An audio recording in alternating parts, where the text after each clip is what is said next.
Military training ground morning. Soldiers lined up for physical training PT test. Colonel Harkins paces in front of them, barking orders. A young woman, Captain Sarah Blake, stands at the end of the row, silent but firm.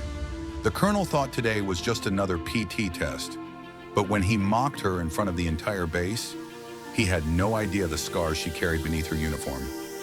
Colonel Harkins, sarcastic, loud. "Captain Blake, what's the excuse this time? Too weak to run, or just here to waste military resources?" The soldiers snicker. Sarah stays calm, her eyes cold and steady.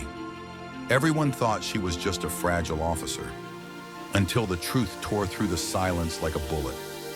Colonel keeps insulting Sarah for being slow. Soldiers laugh. Some whisper she doesn't belong. Colonel calls her dead weight and threatens her career.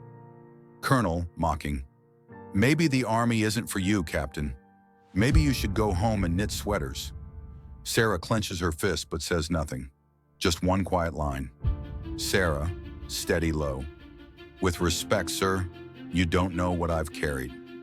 Quick flashes of battlefield chaos. Explosions. A convoy ambush. Medics dragging bodies. Sarah's face bloodied but determined. Years ago, she wasn't too slow. She was the one who dragged 3 wounded men out of a burning Humvee, and the shrapnel she took that night never left her body. Colonel orders her to prove herself by running the obstacle course. The soldiers cheer at her expected failure. Colonel, mocking, "Let's see if our excuse maker can even climb a wall." Sarah runs, slower than others, but she pushes through. Her face strains, her side aches, but she clears each obstacle. The whispers begin turning from laughter to awe.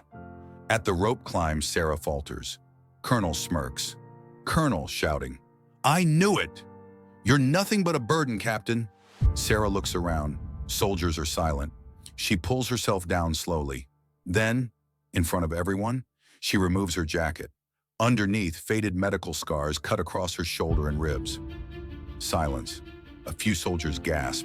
One whispers, "That's shrapnel." Sarah, calm but firm. "These scars aren't weakness. They're the reason 3 of your men are still alive." The colonel freezes. His mocking grin dies. Soldiers look at Sarah with wide eyes. The room went quiet. The colonel who mocked her stood face to face with a warrior who had already bled for her country. Flashback expands. Battlefield in Iraq. Sarah shielding wounded men during mortar fire, carrying 1 soldier on her back despite bleeding. Medics yelling at her to stop, but she keeps going. Explosion, shrapnel hits her. She collapses but refuses evacuation until others are safe. She never bragged, she never told anyone. Because real warriors don't need to shout their scars. Back in present. Colonel lowers his voice, ashamed.